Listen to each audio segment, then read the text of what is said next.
Hi there, it is Real Talk with Bobby Joe, and today we have a special guest, Mr. Kevin Greenlee, who happens to be my favorite home inspector. And today we're going to talk all about home inspections. So, Kevin, what is your business called? I am Kevin Greenlee with Greenlee Home Inspections. Awesome. And how long have you been doing home inspections? So independently, I've been doing home inspections for about 3 years, but I've been in the industry for about 30. Awesome. I always say that. Awesome. Sorry about that. So, I know you have a lot of experience because you used to manage Home Depot warehouses, which that's one of the things I love about you actually is because when we come into problems or you see concerns, you really have that fix it solution for people, not just like, oh, this is something you should look into. You're like, oh, that is actually like a $40 Home Depot um, run, which I really love you having that aspect to you. It is one of the things that I enjoy most about the job is as I love knowledge, I love homes, and I love helping people, and those all come together. And yeah, definitely that background in the home improvement industry has really helped me. I mean it when I tell folks there is no problems in a home. There's nothing that can't be fixed, and I truly see it that way. And I love to be able to share that with folks. I think too, when you go into details, not everyone's expert in expertise, but everyone's comfort level is the same. And I think that you're really good about describing what it would entail, and then the people can make their decision if that's something that would be comfortable doing or not. So that's a good additive you have over some other inspectors. Thank you. I appreciate it. Thank you. So if I was a person wanting to get a home inspection done, one, what could I expect it would cost? So it's going to vary with almost every inspector do it different. I base mine off of the square footage and the age of the home. I just put together a spreadsheet and I have an algorithm, but they start at about $450 and go up from there. And if you're wanting to say the house has a sewer as well, they wanted to do a sewer scope, how much extra would that be? Once again, varies a little bit on location. I do base it on age, but it's about 150 to $200 for a sewer scope. Includes a video as well as pictures of all the connections. And for someone who maybe has never owned a home, they might be wondering, why would I want to do a sewer scope? So can you describe to us why you would want to do that? So it depends on the material it's made out of and the age of the home, but a great example is that is that any of the materials that are used, they all have a shelf life, and so for a lot of years, we used either concrete aggregate or we used cast iron, and people thought those things were impervious and they were really, really bulletproof. And true, they were strong, but both of them have about a 40 or 50-year shelf life. Yeah. And if that's in your home currently, it is well past that shelf life. So we want to be able to make sure that the flow is good and that if there's any opportunities, we can identify them so you can get them fixed.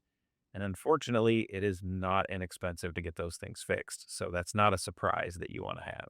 No, for so if some of those you were saying that there could be surprises or issues with the older material, what would be a concern you would have besides the material maybe collapsing, I'm guessing? Yeah, typically we're going to have three opportunities with a sewer or a septic line, and it's going to be collapsing. So, especially those older materials, they start to weaken and they collapse. Or cast iron, it actually rusts from the inside out, but it's like collapsing, it gets smaller. The other is some type of intrusion. So, most commonly it's roots, but it can be other things as well. Any place that there is a crack, a seam, things like that, the roots will find their way in, and they can be really troublesome because even when you clear them, they come back and back and back. And then the last is some type of either high spot or belly or seam that grabs a hold of things. It's all about interrupted in or it's all about flow that isn't interrupted. And so if there's something that grabs a hold of things, then you will get buildup over time, scale, growth, clogging. And those are all things that in a scope we can identify, determine how bad they are and whether or not we need to take action. Awesome. With that too, from my perspective, it's like if you were to find something like that, and like, hey, yeah, this is probably needs to get some more eyes on it. Then the next step would be it doesn't mean that house is out. We're going to have to run. The house is horrible. It just means we want to probably ask for an extension on the inspection and bring in a professional sewer person to give us a better understanding of what it's going to entail. And I've been on both sides of that before. Where I've listed the house and had that happen, and also for the buyers. It's never a comfortable situation to be talking about because 'cause you're right, it's always expensive, but sometimes they can reline the pipes, sometimes they can do other fixes besides dig up the whole entire system. But it definitely is a point of negotiations, and we have to figure it out. So, it is something that I think is very important, especially for first time home buyers to know, because usually first time home buyers are a little tighter on their funds, and that could be a deal breaker. So, I think that I always encourage people if there's a sewer to have it done, especially in the older parts of certain neighborhoods. Like, yeah, this is definitely an area where we've had problems before. I highly recommend it. So, thank you for allowing or having that service to help our clients. If our clients are looking to you for a home inspection, do they have to be present when you do the inspection?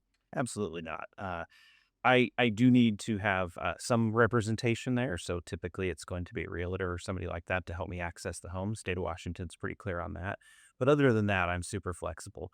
While I love the opportunity to, kind of teach, coach, and train with a homeowner, it is or a potential buyer, it is not required. I can do the inspection, send the report. I typically challenge folks anyways, read through the report and then let's get together either on a Teams call, in person, or on the phone and let's discuss your questions. The reports are big. There's a lot of information in them, but a lot of it won't apply directly to a customer. So that's a great opportunity anyways. But no, we do a lot of out of state here in Washington State. And so I'm happy to help however I can. I appreciate that you're always willing to do the video talk with me afterwards. So when Kevin and I do an inspection together, if my client is not able to be there or one of the buyers, I always will have you do a video. So we just video and then just do a rundown because I feel like when they read the report, it can sound a lot more scary than it is. But if they hear it from your mouth and hear your opinion about it, I think it's just a little bit settling. And then I love too that you always will allow them to call you afterwards too. Like you're always welcome to have conversations. And I always tell my clients too, I'm like, when Kevin says that you can call him, in a year, he means it. So I I always also encourage my clients to always read through their recommended maintenance you suggest, and you tell them to use that as a guide to help protect your investment. This is the biggest investment you've made yet, and let's use it to make sure we do all those things so we can maintain it and keep it pretty and happy, so it's healthy for the next inspection when you go to sell it. And you hit on a really great point there, Bobby Joe. I don't think there's most people in the world, they want to take care of their homes and they just don't know and things get away from them and small opportunities don't get better. They turn into larger ones. And that is why the primary reason I tailor that report the way I do. One, I want the most value for the customer.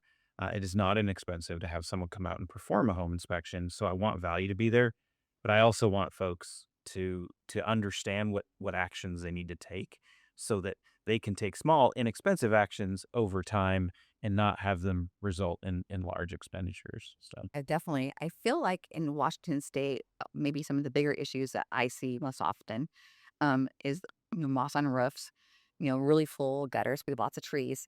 And so, what would be recommended maintenance that you would recommend to keep that from happening and or to address those issues?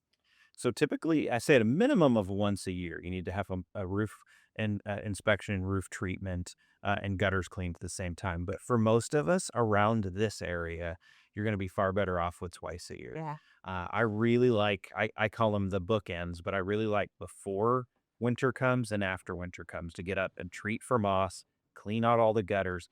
And it's also important to inspect the roof. We get a lot of branches blowing through. This last winter, we had some real big windstorms, and that's an opportunity to to find if you have any of those impacts or any large areas of debris and get them removed. So that is my preference is twice a year, but at a minimum, you want to do it once a year. And by having the moss off the roof and any debris off the roof, it's going to really extend the life of your roof.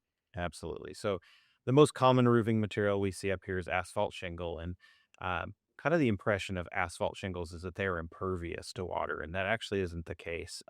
They do repel water well, but anything that helps trap moisture will degrade an asphalt shingle at an exponentially faster rate, as well as give an opportunity for water to find its way past them. So that's what moss and that's what needles and tree branches and things do. They hold on to moisture, and that's why we fight so hard to get them removed. Absolutely. Also, it's important in our area now too, because of all the insurance claims, is to have no moss and no stuff in your tree in your house because they can deny your insurance.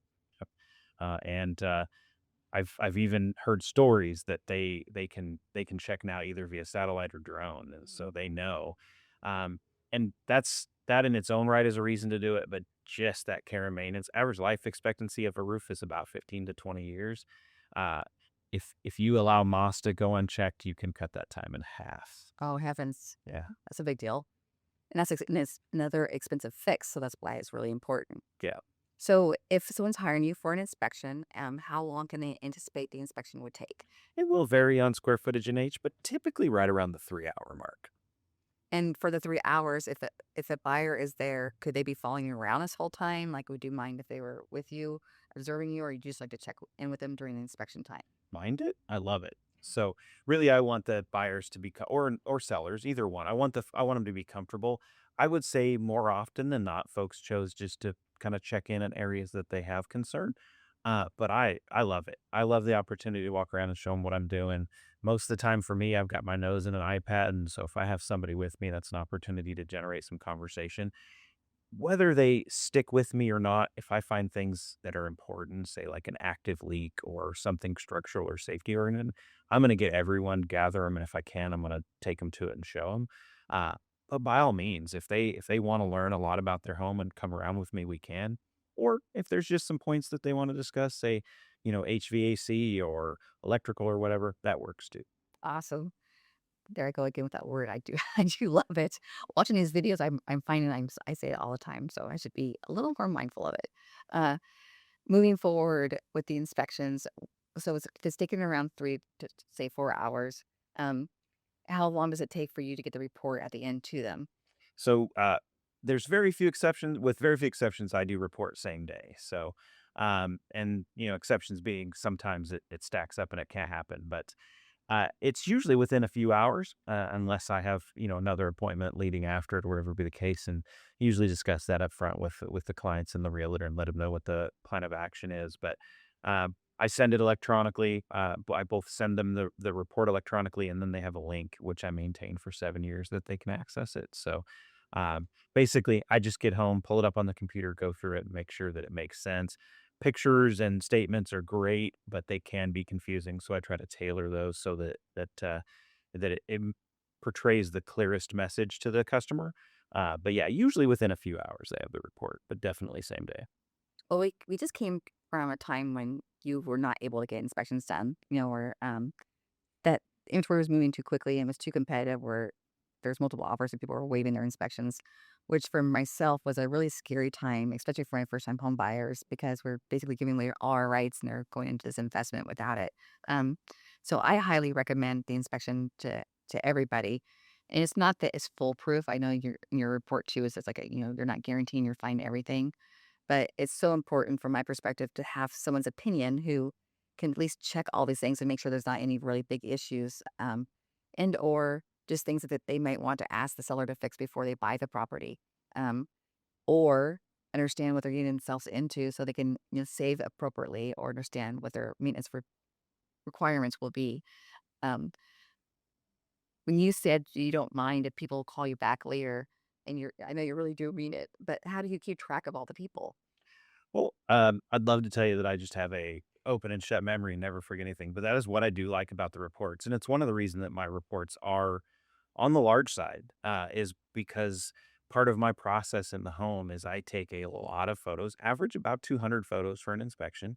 The report's usually somewhere around 50 pages, but that gives me the ability, even a couple of years later, to sit down, go through that report, get a refresher, remember what was going on at that home, and whatever area of the home that we want to discuss, I can pull up, I can look at photos, and we can and the data that's there, and we can take action. So that helps greatly. And I'll be honest with you, if at the end of the day, a couple of 3, 4 years later, I can't remember, I'll just meet them out at their home. Oh, that's Um, great. because that's part of the process. State of Washington says, "Boy, you're gonna do that for a year.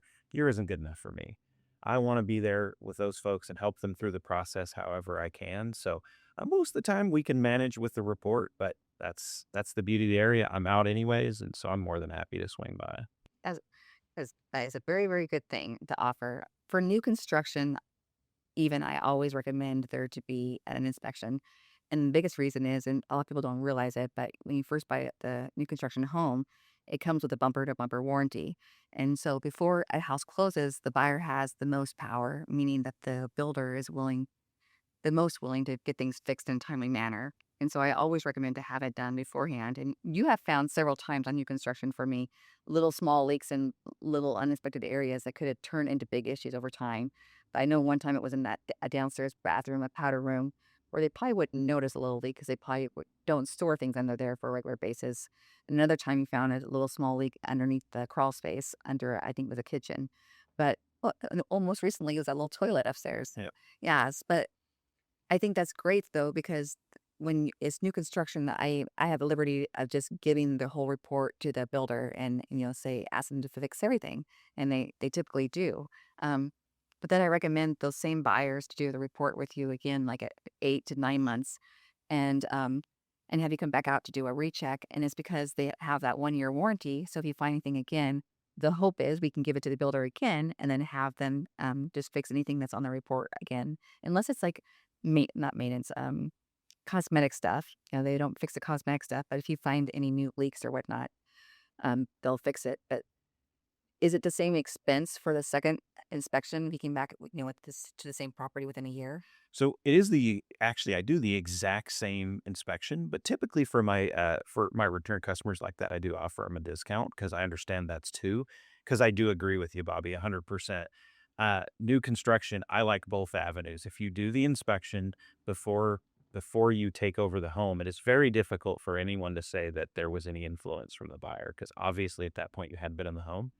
But then also when you get closer to that 8 to 10-month mark, we now have 4 seasons under our belt and things that might not have reared their head will. So a good example of that is the roof. I do a precursory inspection of the roof, but a lot of builders have policies that I'm not allowed on the roof because they own the home, and I understand that, right?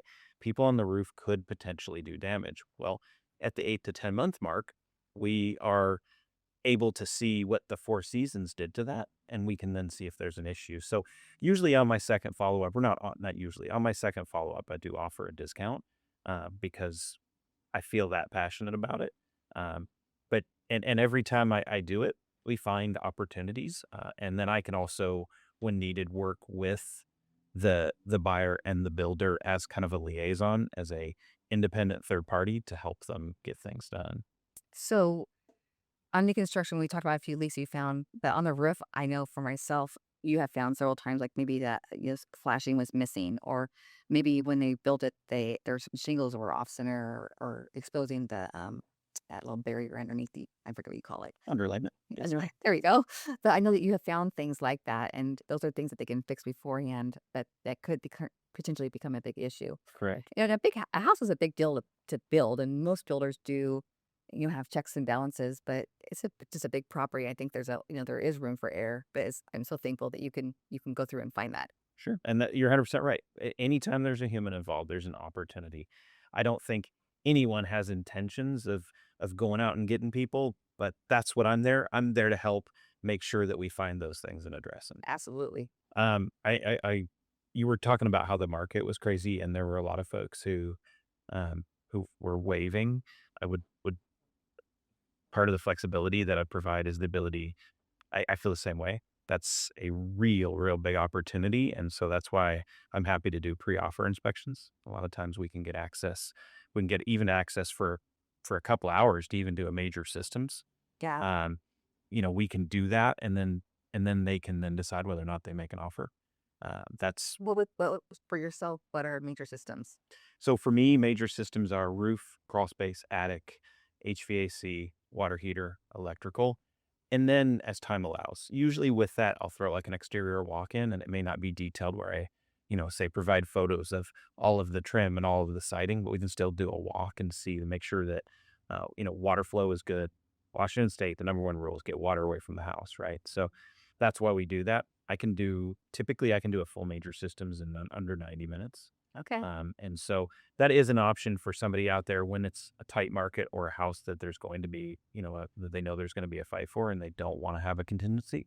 That is a popular option. And if we have the time, I'll be happy to do a full inspection as well. But sometimes the major systems just can give them the peace of mind to know that they can go in and waive that contingency, and the odds that there would be something major would be far less likely. Oh, absolutely. I feel like too that it's important. I like to advise my sellers to do a pre-inspection, which you've done several of those for me. And it's common to sellers who are like, "Well, why would I do that? Like, isn't that a responsibility of a buyer?"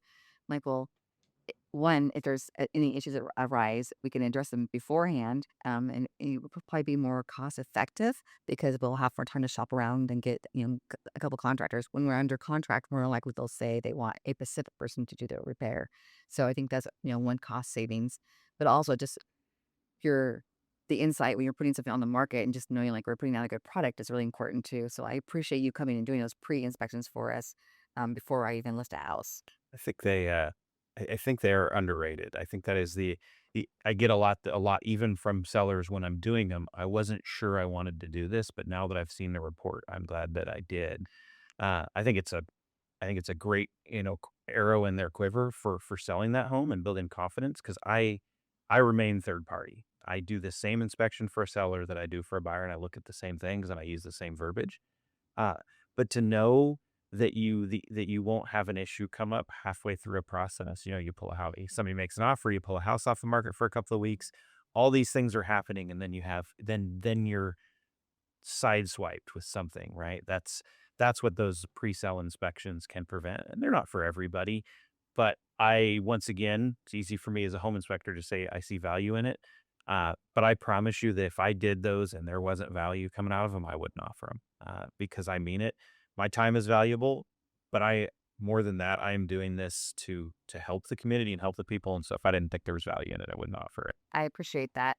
I recently had someone call me that they were inquiring about buying properties through me, but through the process, I learned that they were selling a home too, and their houses are in the market through a friend, and they were saying that there was water in the crawl space, and her husband was advising that they would just take some dirt down there and put dirt over the top of it so it looked like fresh dirt, and she wanted to know my opinion of that, and I was like, absolutely not. Like, the main thing is, I'm like, talk to your real estate agent who lists your house, but you're not disclosing information. Like, if anything, overcompensate and talk about the problems because you don't want to sell your house and have people come back and sue you. Like, so your job at the real estate agent is to disclose, disclose, disclose. So there's a problem with your basement, like bring in a professional to fix it or put in a sump pump, but don't just throw fresh dirt on the top to cover up the wet dirt. Like, that was just no, don't do that. So if you're hiding things, one, an inspector probably would find it anyways, but also, that would be a huge potential to being sued. So just be upfront and don't hide things. I can promise you with crawl spaces, those situations never get better.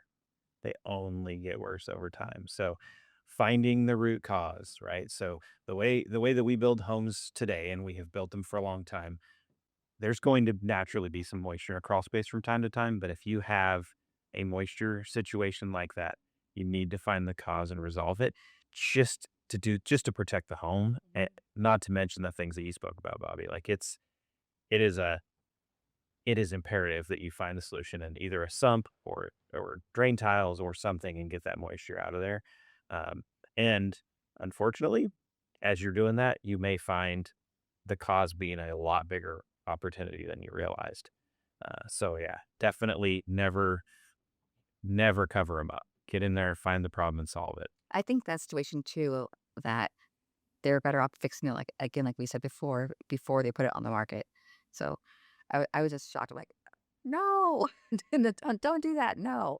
As a home inspector, I I have a very, very good feeling when I go into a crawl space or an attic and I see that it has recently been remediated because I understand that they took the proper steps.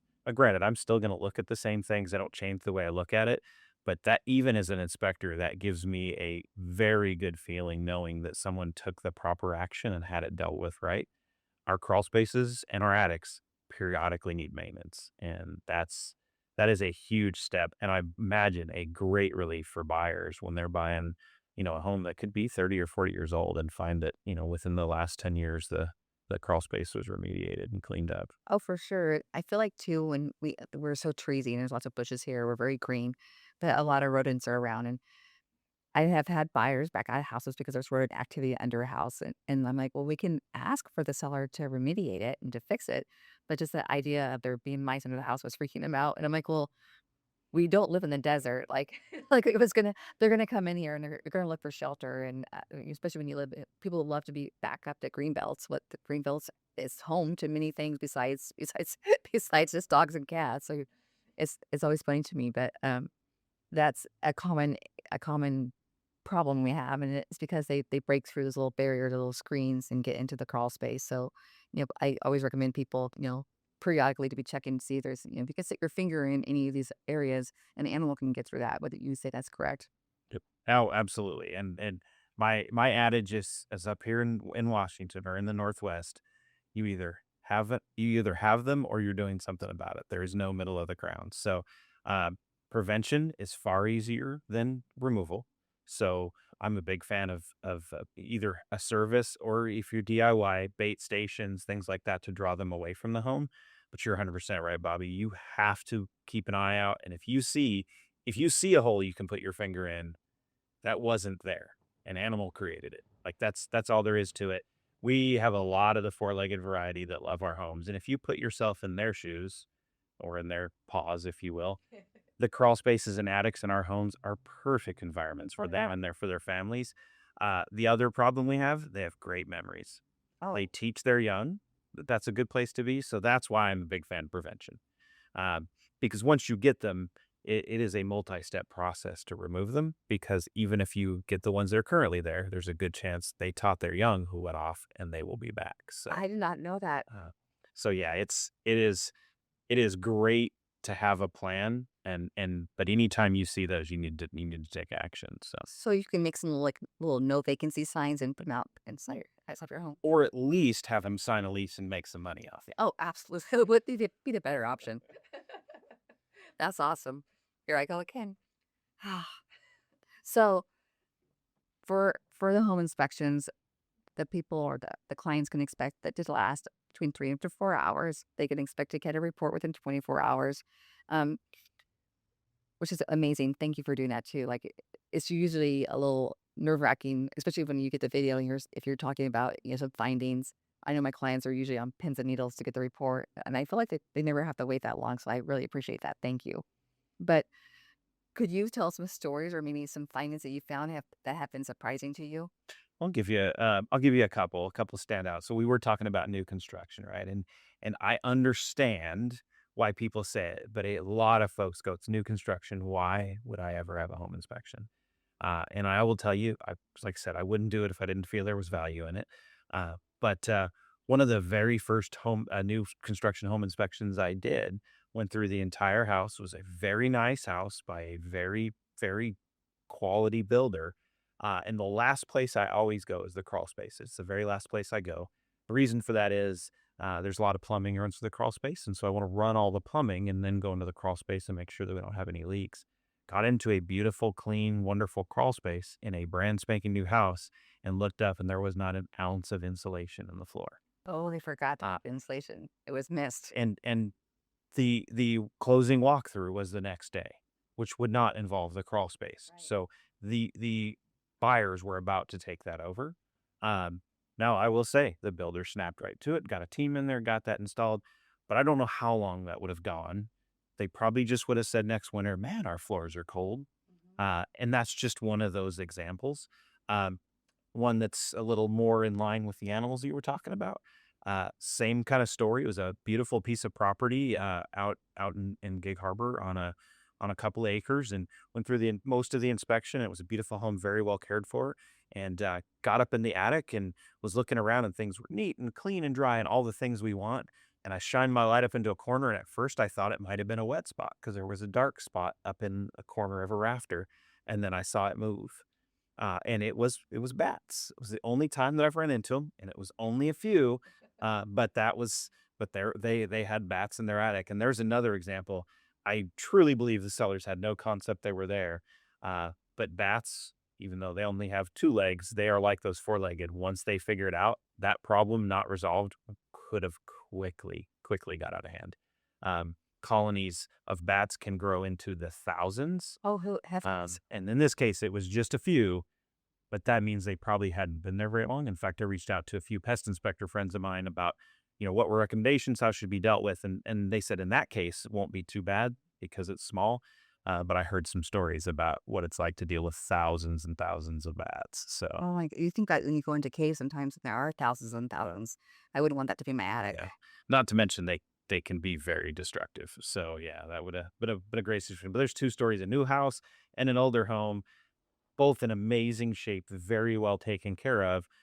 And in one case, something just got missed, and in another case, I don't know what those homeowners could have done. Right? Like the care was there, but the bats found a way. That's a beautiful place for them, and they were just trying to make a home. So We're just moving in with a free rent. that's it. So for the missing insulation on the floorboards or underneath the house, would that increase their energy bill too? Oh, drastically, yeah. So if you think about your crawl space or the underside of your house, if it's functioning the way it should have constant air movement. And so that air movement is taking all the warmth that's building up in that crawl space and pulling in fresh cold air. And if you don't have insulation, there's twofold. One, you don't have insulation, that cold air is constantly being up against your floor. So most of winter, you're going to feel that drastically.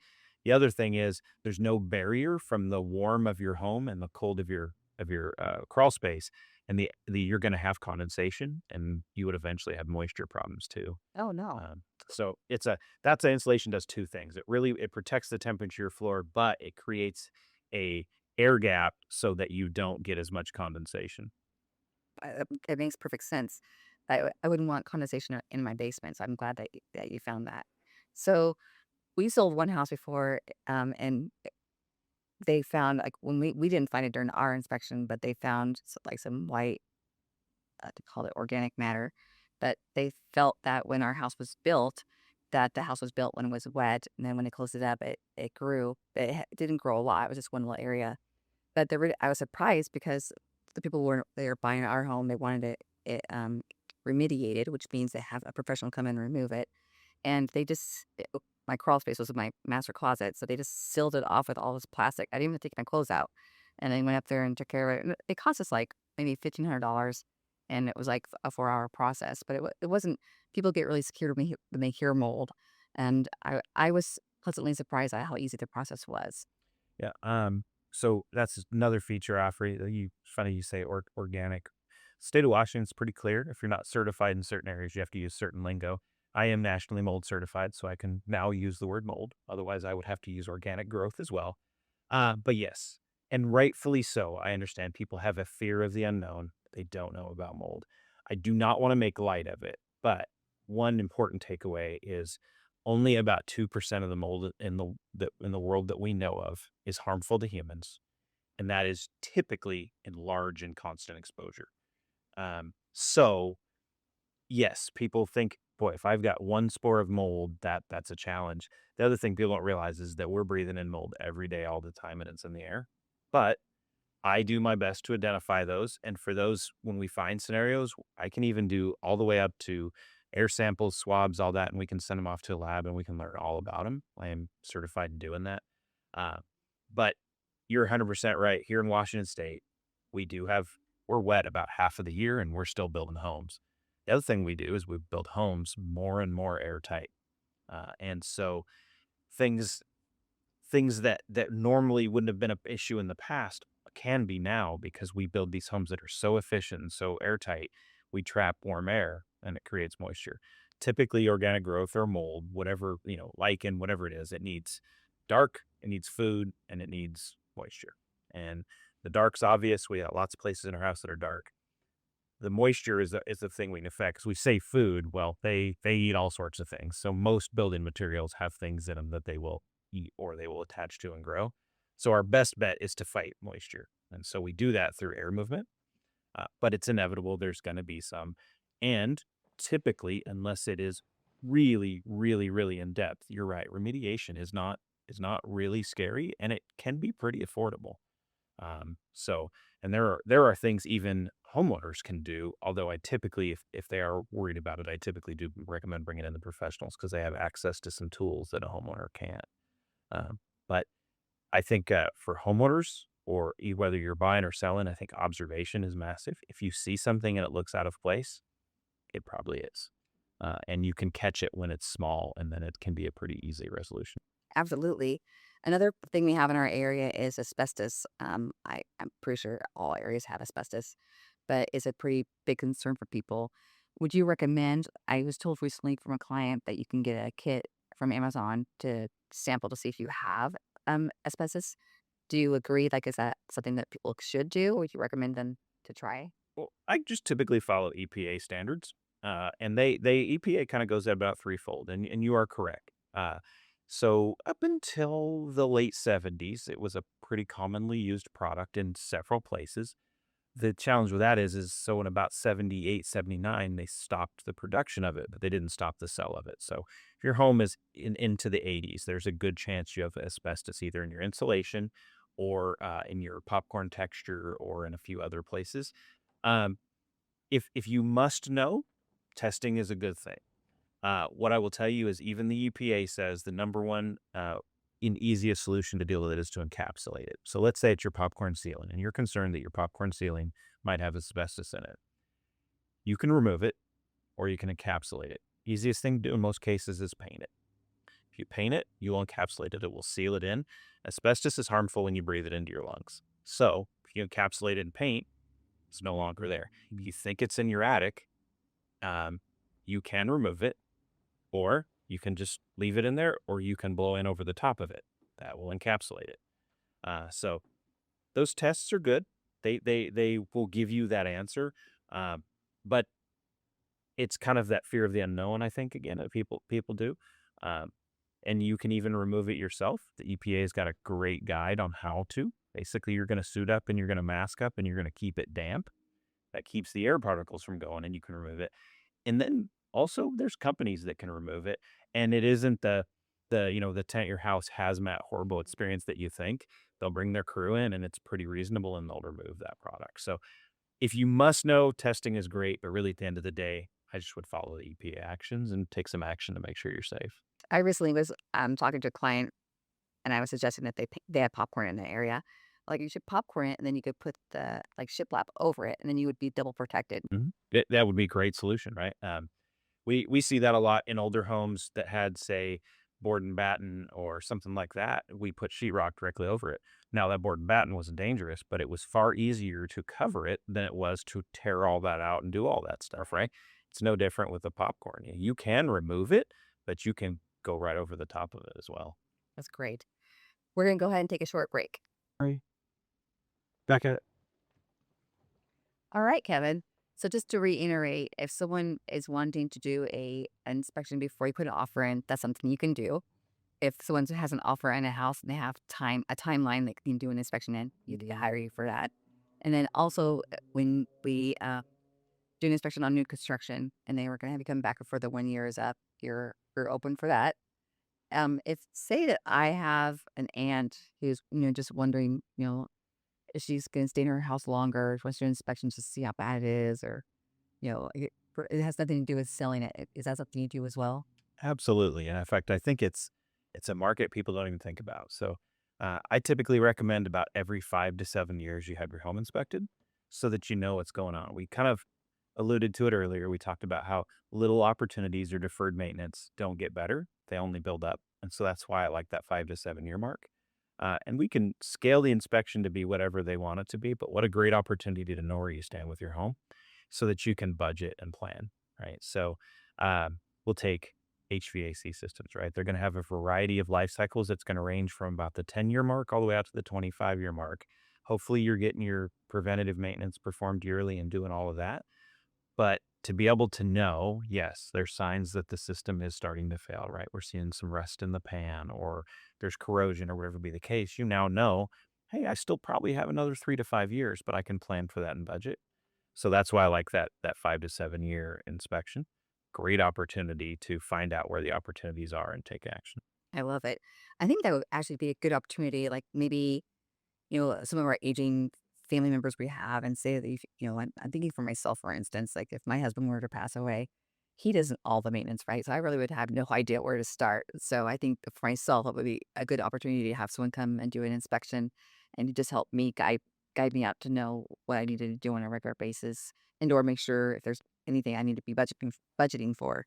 Like, I was specifically thinking about my aunt, like if she could use something like that also. So I think I'll encourage her to get a home inspection. Excellent. Wonderful. Well, I'd like to thank you so much for taking the time out and to come out here and do the podcast with us.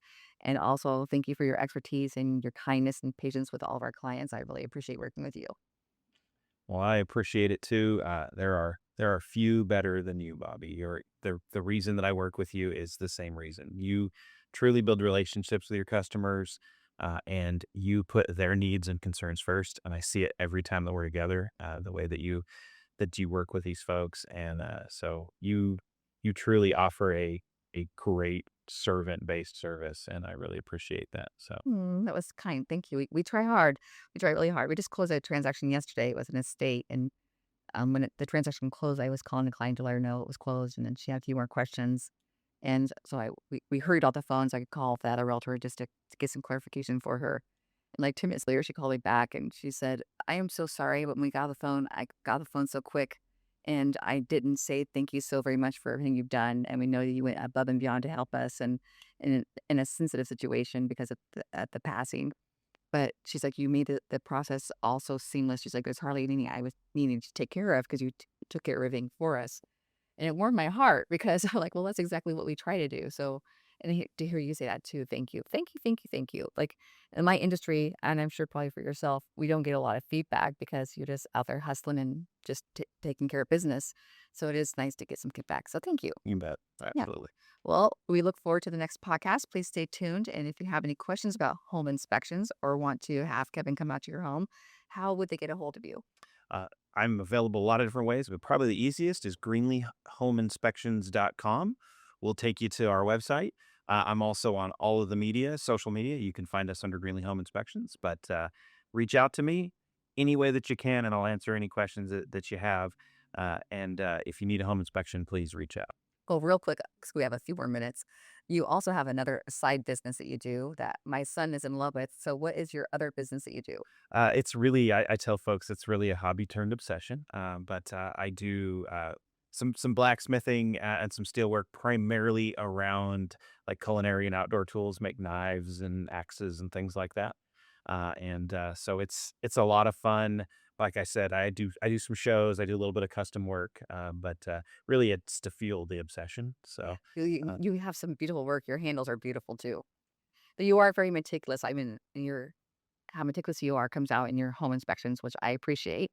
But you can see it in your knife work too. It's just your personality. yeah, it's an obsession. That's the So, way to put it. if someone wants to see this obsession side of you, what would that website be that they go check it out? And that one is greenleafforge.com. You can tell I keep things pretty simple, but yeah, I the things that I'm passionate and I care about, I put my name on. So I love it. when we chose Greenlee Home Inspections and Greenlee Forge, I thought no better way to ensure that I would only deliver the very best would be to put the family name on it. I love it. Well, that's actually for myself too. Is like Bobby Joe sells homes, and I'm very passionate about that. So I never thought of it that way. So yeah, we're pretty cool.